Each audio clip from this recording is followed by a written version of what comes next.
Hello, আসসালামু আলাইকুম বন্ধুরা। আজকে কোরবানির মাংস সাদা করে রান্না করা হচ্ছে। সাদা মানে কোরমা। তো আপনারা কে কে কোরবানির গরুর মাংসের কোরমা পছন্দ করেন জানাবেন। আমি যদিও গরুর মাংসের কোরমা খুব একটা পছন্দ করি না। আমার গরুর মাংস ঝাল ঝাল খেতে খুব ভালো লাগে। তো আপনাদের গরুর মাংস সাদা খেতে ভালো লাগে না ঝাল খেতে ভালো লাগে জানাবেন। তো সাদা আসলে কোরমার মাংস কীভাবে রান্না করে না হয়তো বা অনেকেই জানেন। তো আজকে এখানে গরুর মাংস নেওয়া হয়েছে প্রায় 3-4 কেজির মতো।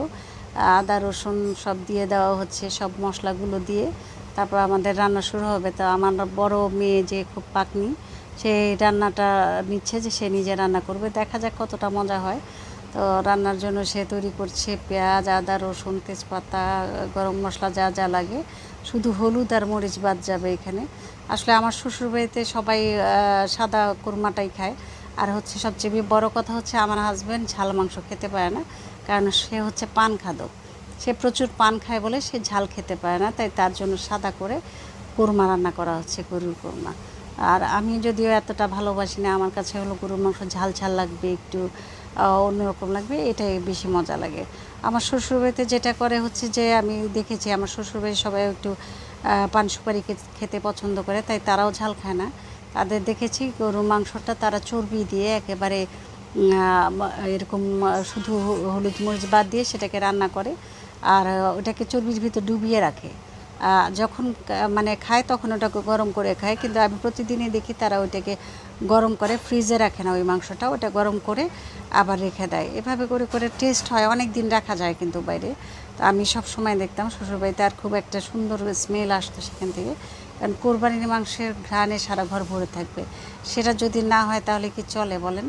তো আমার মেয়ে খুব মনোযোগ দিয়ে সে মশলাগুলো দিচ্ছে, সে আবার অতিরিক্ত মশলা দেয়, যে কারণে আমি মাঝে মাঝে বলি যে মশলা এত দিও না, কারণ অতিরিক্ত মশলা কিন্তু ঠিক না, একটু কম মশলা দিয়ে রান্না করা হবে। তো সে ভাবছে যে যেহেতু হলুদ মরিচ দেওয়া হবে না তাহলে মশলাটা কি করে হবে।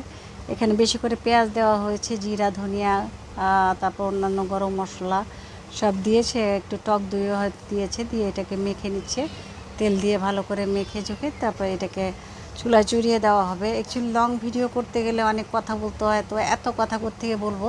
মাঝে মাঝে নিজের মনে হয় যে কথাগুলো কোত্থেকে চুরি করে নিয়ে আসি, ওই বিভিন্ন কথা থেকে, গল্পের বই থেকে চুরি করে নিয়ে আসি, কিন্তু গল্পের বইয়ের কথা তো আর এখানে হয় না, তাই এখানে নিজের কথাই বলতে হবে। তো এখানে রান্না চড়িয়ে দেওয়া হচ্ছে, রান্না অলরেডি বলক চলে এসেছে, খুব মনে হচ্ছে যে সিদ্ধ হয়ে গেছে। আর আমার পাকা রাঁধুনি সে খুব ভালো করে নাড়াচাড়া দিচ্ছে, তো কালারটা বেশ ভালোই হয়েছে। তো আমার মনে হয় খেতে মজাই হবে। তো আমার মেয়েরা মোটামুটি রান্না পারে, তারা যে কোনো রান্নাই করতে পছন্দ করে, কারণ আমিও একসময় রান্না করতে খুব ভালোবাসতাম, একসময় না এখনও আমি রান্না করতে খুব ভালোবাসি। তো আমার মেয়েরাও রান্না করতে খুব ভালোবাসে, আর রান্নাটাকে আমার কাছে মনে হয় একটা শিল্প, সেটা সুন্দর করে রান্না করলে অনেক ভালো লাগবে। তো এখানে দেখছি আমার পাকা রাঁধুনি খুব ভালো করে রান্না করছে, নাড়াচাড়া দিয়ে মাংসটাকে একেবারে সিদ্ধ করে নিলে এটা আসলে খেতে আরও টেস্ট হয়।